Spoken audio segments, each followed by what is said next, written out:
Hello बच्चों, तो चलिए इस प्रश्न को पढ़ते हैं। यदि समुच्चयों ए और बी में क्रमशः 4 और 6 अवयव हैं, तो ए सर्वनिष्ठ बी में अवयवों की न्यूनतम और अधिकतम संख्या क्या होगी।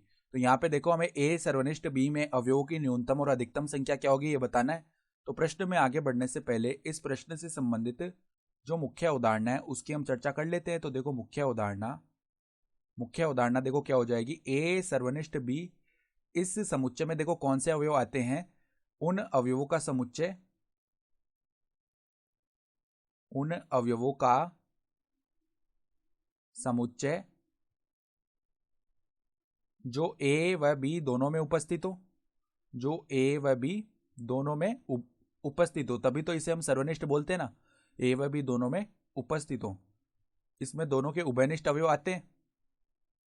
तो अब देखो, हमें बताया हुआ है कि ए जो समुच्चय है उसमें अवयवों की संख्या 4 है, अर्थात एन ए बराबर में 4 है, ठीक है।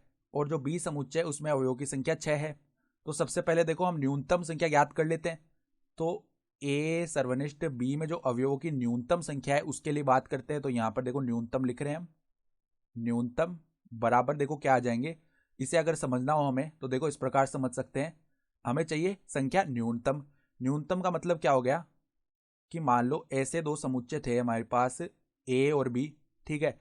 तो जब हमें न्यूनतम लाना है ना, इसका मतलब क्या हो गया कि इनमें कुछ भी उभयनिष्ठ नहीं आ रहा होगा तभी न्यूनतम होंगे। तो ये हमने ए मान लिया, ये हमने बी मान लिया, ठीक है। ए छोटा है तो ए को चलो और छोटा छोटा कर देते हैं, ठीक है। इसमें 4 अवयव हैं, इसमें 6 अवयव हैं, तो इनमें कुछ भी उभयनिष्ठ नहीं है। तो न्यूनतम जो अवयव है ना ए उभयनिष्ठ बी में, वो 0 आ सकते हैं, ठीक है। तो बराबर में आ गया 0। फिर देखो, अगर अधिकतम की बात कर लें, ए उभयनिष्ठ बी में अधिकतम जो अवयव हैं कितने आ सकते हैं।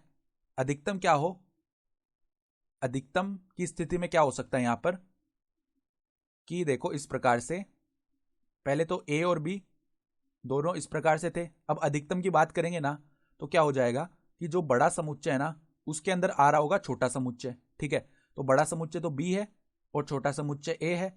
तो बी के अंदर जब ए आ जाएगा ना, तब अधिकतम अवयव हो जाएंगे ए सर्वनिष्ठ बी में। अधिकतम कैसे हो जाएंगे, देखो यहां पर ए में 4 अवयव हैं और बी के अंदर कुल मिला के 6 अवयव हैं। तो 4 तो पहले ही आ चुके हैं और ए जो है बी के अंदर ही है, तो बी में यहाँ पे बाहर तो 2 अवयव बच गए ना, ठीक है। 4 + 2 6 अवयव हैं कुल मिला के बी में, ये हो गया इसका मतलब। तो अब देखो, अधिकतम जो संख्या है ए सर्वनिष्ठ बी की, तो इनमें जब हम सर्वनिष्ठ भाग निकालेंगे यानी उभयनिष्ठ भाग निकालेंगे ना इनका, तो उभयनिष्ठ भाग तो ये आने वाला है, पूरा का पूरा ए उभयनिष्ठ आ जाएगा। तो ए में अवयवों की संख्या 4 है, तो इसमें देखो ए सर्वनिष्ठ बी जो आएगा उसमें अधिकतम अवयवों की संख्या कितनी आ गई हमारे पास में, 4 ही आ जाएगी, ठीक है। तो यहाँ पे आ जाएगा 4। तो हमें पहले तो देखो न्यूनतम पूछा था, तो न्यूनतम अवयव तो इसमें हो गए 0 और अधिकतम अवयवों की संख्या हो गई 4, ठीक है। तो ये हमारे उत्तर आ गए। तो आशा करता हूं कि आपको यह प्रश्न समझ में आया होगा। धन्यवाद।